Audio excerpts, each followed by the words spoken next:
મિત્રો માં મેલડીના ભુવા વેલા બાબા બાબરા ભૂતને વશમાં કરી અને પોતાના દીકરાની જેમ રાખે છે અને આ વાતને 8 થી 9 વર્ષના વાણાવાઈ ગયા છે। ત્યારે એકવાર વેલા બાપા કંઈક કામ અર્થે બહાર ગયેલા છે। ત્યારે ભૂતિયો વેલા બાપા માટે જમવાનું બનાવી રહ્યો છે।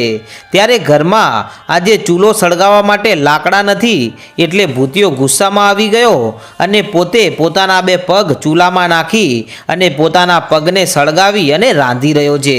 અને એવા જ ટાણે તે ગામના માલદેવ નામના ચારણ કે જે વેલા બાપાને મળવા આવે છે અને આવી અને આમ તેમ નજર કરી પણ તેમને ક્યાંય વેલા બાપા નજરે પડ્યા નહીં।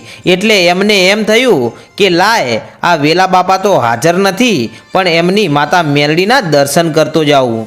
અને આમ વિચારી જેવા વેલા બાપાની ડેલીમાં જઈ અને નજર કરીને તો ભૂતિયો પોતાના 2 પગ ચૂલામાં નાખીને રાંધી રહ્યો છે। ત્યારે માલદેવની આંખો ફાટી ગઈ કે આહાહા, પોતાની આંખે જોઈ રહેલા આ દ્રશ્યને છતાં પણ માલદેવને વિશ્વાસ નથી થતો કે આ સત્ય છે કે પછી સપનું છે। હવે તો માલદેવ સમજી ગયા કે આ કોઈ માણસ નથી લાગતો એટલે જ એ દિવસે માંડવામાં બોલવામાં પાછો નહોતો પડતો અને અત્યારે જ ગામમાં જવું અને આખું ગામ ભેગું કરું કે આ માણસ નથી પણ આ તો કોઈ વિદ્યાવાળો યા કોઈ ભૂત હોઈ શકે, કેમ કે માણસની તો ઓકાત નથી કે પોતાના પગ ચૂલામાં સળગાવી અને રાંધી શકે। અને પછી તો માલદેવે ત્યાંથી ગળગળતી દોટ મૂકી અને આવ્યા ગામમાં અને ગામના બધા જ માણસોને ચોકમાં ભેગા કર્યા અને ભેગા કરીને મુખી બાપાની વચ્ચે વાત કરી કે હે મુખી બાપા, આપણા ગામમાં જે વેલા બાપા અને તેમના દીકરાની જે વાહ થાય છે ને એની પાછળ માતાજી જવાબદાર નથી કે તેમની સાથે જે પેલો 8-9 વર્ષનો નાનકડો બાળક રહ્યો ને એના જ બધા આ કામ છે એ માયાવી છે। અને આજે હું જે દ્રશ્ય જોઈને આવ્યો છું ને એ તમે જોશો ને તો પગ નીચેથી ધરતી સરકી જશે। ત્યારે ગામના મુખી બોલ્યા કે હે માલદેવ, તમે એક ચારણ છો અને અમને બધાયને ખબર છે કે તમે તમારા જીવનમાં ક્યારેય જૂઠું નથી બોલતા। અમને તમારી વાત પર વિશ્વાસ છે પણ અમને એ તો કહો કે થયું છે શું? કે સાંભળો મુખી બાપા, આ ગામ લોકો આપણા બધાને તો ખબર જ છે કે વેલા બાપાને કોઈ સંતાન તો છે નહીં, તો પછી એ આ 8 વર્ષના દીકરાને ક્યાંથી લાવ્યા? ત્યારે મુખી બાપા કહે છે કે હે માલદેવ, એ તો એમને ક્યાંક વન વગડેથી મળેલો છે અને એ તેમને દીકરાના રૂપે રાખે છે। કે ના મુખી બાપા, આ કોઈ માણસ નથી પણ મને તો કોઈક માયાવી લાગે છે।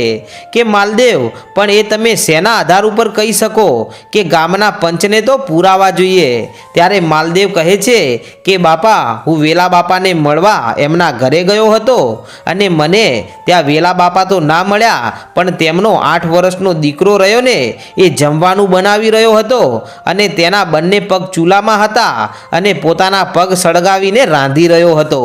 અને જ્યારે આટલી વાત આખા ગામે સાંભળીને ત્યાં તો એ બંને બાપ દીકરાને આખું ગામ કહેવા લાગ્યું કે આ વાત સાચી હોય તો વેલા બાપા આપણને સાચી હકીકત જણાવે, નહીતર વેલા બાપા અને એમના દીકરાને આપણે આપણા ગામના બહાર કાઢી મૂકવા જોઈએ। અને આમ આખું ગામ વેલા બાપાના ઘરે આવ્યું અને ભૂતિયાને બહાર બોલાવ્યો કે અલ્યા તારા દાદા ક્યાં છે? કે મારા દાદા તો બહાર ગામ ગયા છે અને હમણાં જ આવી જશે। કે બોલો ગામ લોકો અને મુખી બાપા, તમારે અમારા ઘરે કેમ આવવું પડ્યું? કે પહેલાં એમ તો કહે કે તું છે કોણ અને અહીંયા શું કામ આવ્યો છે? અને જ્યારે ભૂતિયાને ગામ લોકોએ આટલો સવાલ કર્યો ને ત્યાં તો ભૂતિયો મનમાં વિચાર કરે છે કે નક્કી આજે કાંઈક લોચો થયો લાગે છે, નહીતર આખું ગામ આવી અને આવા સવાલો ના કરતું હોય। કે બાપુ, હું તો એક અનાથ બાળક દુનિયાની ઠોકરો ખાતો હતો અને વેલા દાદાએ મને સહારો આપ્યો અને એમના પોતાના દીકરાની જેમ મને રાખે છે। ત્યારે મુખી બાપા કહે છે કે તું સાચું બોલી જા, નહીતર તને અહીંયાથી ભાગવું ભારે પડી જશે। ત્યારે ભૂતિયો મનમાં વિચાર કરે છે કે આજે મારી ચોટી કદાચ વેલા દાદાની પાસે ના હોત ને તો આખા ગામને દોડાવી નાખોત, પણ મને વેલા દાદાએ વશમાં રાખેલો છે। અને આમ કરતાં કરતાં વેલા દાદા પણ ત્યાં આવી જાય છે। ત્યારે વેલા દાદા આખું ગામ પોતાના આંગણે જોઈને સમજી ગયા કે નક્કી આ ભૂતિયાએ કંઈક નવું કાર્ય કર્યું હશે।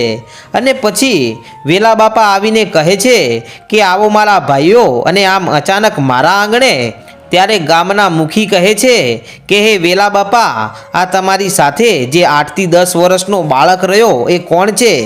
કે મુખી બાપા, એ તો મારો દીકરો છે અને એ અનાથ હતો એટલે હું તેને મારા ઘરે લાવેલો. કે નાના વેલા દાદા, તમે અમારાથી કંઈક છુપાવો છો. કે પણ જે હતું એ કહી દીધું, એમાં છુપાવા જેવી તો કોઈ વાત જ નથી. કે ના વેલા બાપા, તમારી ગેરહાજરીમાં આ તમારો દીકરો તેના બંને પગ ચૂલામાં નાખી અને સળગાવીને રાંધી રહ્યો હતો અને એના સળગતા પગ આપણા માલદેવે જોયા હતા. તો પછી હવે તો એના પગ હતા એવા ને એવા સાજા છે. તો પછી આવું કામ કોઈ સાધારણ કાળા માથાનો માનવી તો ના જ કરી શકે. અને ત્યારે આટલી વાત સાંભળીને ત્યાં તો વેલા બાપા વિચાર કરે છે કે આ ભૂતિયાને હું આટલો બાંધીને રાખું છું તો એના અડપલા કરવાનું મૂકતો નથી અને હવે મને ફસાવી દીધો. હવે સાચી વાત કરવી કે નહીં, હવે હું શું કરું? અને ત્યારે ગામ લોકો કહેવા લાગ્યા છે કે બોલો વેલા બાપા, સાચી ઘટના શું છે અને અમને જણાવો, નહીતર બંને જણાને અમારા ગામમાંથી બહાર કાઢી મૂકવામાં આવશે. અને ત્યારે વેલા બાપાને સૂળી વચ્ચે સોપારી જેવી હાલત થઈ છે. અને પછી તો ભૂતિયાને ગામ લોકો ધમકાવી રહ્યા છે કે બોલ, તું કોણ છે? અને ત્યારે ભૂતિયાએ આંખો બંધ કરી અને મારી ભગવતી મેલડીને યાદ કર્યા કે હે વેલા દાદાની કાળી નાગણી, મારી લોઢાના દાંતવાળી મેલડી, માડી તું તો અખિલ બ્રહ્માંડની બાનોદરી છો માં. અને માડી હું તો એક ભૂત છું, પણ મારા આજે જો આ ભૂતિયાને ગામ લોકોના ટોળામાંથી બચાવી શકે ને તો મારી મેલડી તું જ બચાવી શકે, નહીતર મને અને મારા વેલા દાદાને આ ગામના લોકો મારશે માં. અને જ્યારે ભૂતિયો આટલો પોકાર કર્યો ને ત્યાં તો બુટીએ સવાર થઈ અને મારી લોઢાના દાંતવાળી મેલડી આવી કે ભૂતિયા કેમ રડવા લાગ્યો? કે માડી હું તો એક ભૂત છું, મારે તો કોઈનાથી એ ડરવાની જરૂર નથી. પણ માડી આજે મને 8-9 વર્ષથી દીકરો દીકરો કરી રહ્યા ને એ મારા વેલા દાદા રહ્યા ને એ મને બહુ વાલા છે અને એમના હાથેથી મને ભૂતિયાને એમણે બહુ જમાડ્યો છે. માટે મને મારા વેલા દાદાનું અપમાન ગામ વચ્ચે થાય એ મને ગમતું નથી માં. કે માં આજે અમને બચાવી લ્યો. કે ભૂતિયા તું ચિંતા ના કરતો, હું મેલડી આવી ગઈ છું અને હવે ગામ લોકોને હું સંભાળી લઈશ. કે હે ભૂતિયા, ખાલી જો હવે મારી મેલડીના ખેલ. અને પછી તો વેલા દાદાને મારી ભગવતી મેલડી ધૂણવા આવી કે ખમા બાપ, આજે હું એક મેલડી દેવ આવી. કે માડી ભલે આવી, પણ કે આજે આ આખું ગામ વેલા દાદા પાસે જે વાત સાંભળવા માગો છો ને એ વાત હું મેલડી તમને કહું છું. કે બોલો માડી. કે હે ગામ લોકો અને મુખી બાપા, કદાચ આ દુનિયાના કોઈ નાનકડા ખૂણામાં પણ મારી મેલડીનો તાવો મુકાયો હોય ને તો તેમાં નાના બાળકથી લઈ અને મોટા મોટા ભૂવા સુધી કોઈને હું મેલડી બળવા નથી દેતી. કે માડી એ તો તારી વાત સાચી છે.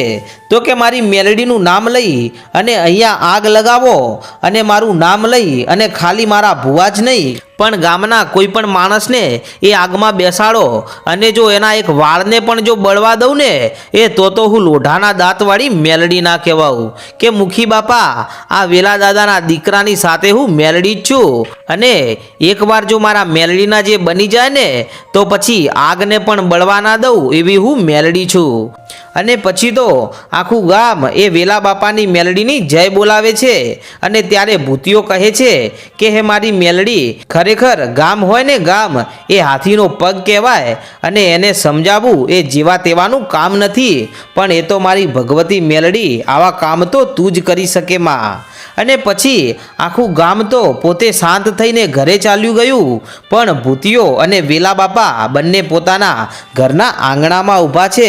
ત્યારે વેલા બાપાએ ભૂતિયાને ખૂબ ખોટું ખરું સંભળાવી દીધું કે હું ના આવ્યો હોત તો આ ગામ લોકો તને પકડી પાડોત અને તારે આટલી બધી હરકતો કરવાની શું જરૂર હતી. અને આમ વેલા બાપા ઘણું બધું ભૂતિયાને બોલ્યા. ત્યારે ભૂતિયો ગુસ્સામાં આવી ગયો અને પછી તો ત્યાંથી દોડ્યો અને પાછળ પાછળ વેલા બાપા દોડ્યા કે ભૂતિયા ઊભો રે, ભૂતિયા ઊભો રે. પણ ભૂતિયો દોડ્યો અને ભાગી ગયો અને વેલા બાપા થાકી અને પાછા ઘરે આવ્યા અને કહે છે કે હમણાં ગુસ્સો શાંત પડી જશે ને એટલે સાંજના સમયે ભૂતિયો પાછો આવી જશે.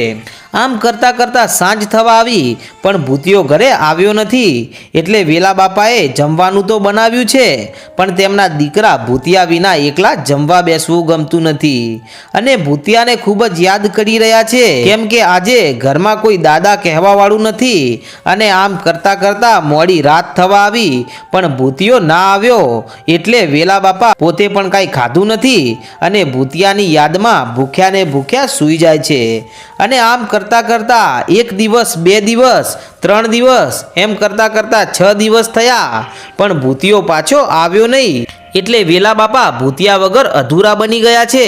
એકલા એકલા રડી પણ પડે છે કે મારો દીકરો ભૂતિયો ક્યાં ચાલ્યો ગયો, એ શું કરતો હશે, મને યાદ કરતો હશે કે નહીં અને હવે મારો ભૂતિયો પાછો આવશે કે નહીં, આવા વર્તા કરી અને વેલા બાપા રડી રહ્યા છે। તો મિત્રો તમને શું લાગે છે કે વેલા બાપા પાસે ફરીથી ભૂતિયો આવશે કે નહીં અને એ ભૂતિયો ક્યાં ગયો હશે અને શું કરતો હશે? તો મિત્રો તેનો આગળનો ઇતિહાસ જોઈશું અને મિત્રો તમને જો આવા ઇતિહાસો રોજે રોજ સાંભળવા ગમતા હોય ને તો અમારી ચેનલ વહાણવટી ડિજિટલને સબસ્ક્રાઇબ કરવાનું ભૂલશો નહીં, કારણ કે સૌથી પહેલાં અને જૂના ઇતિહાસો આ ચેનલ પર આવતા રહે છે। જય માતાજી।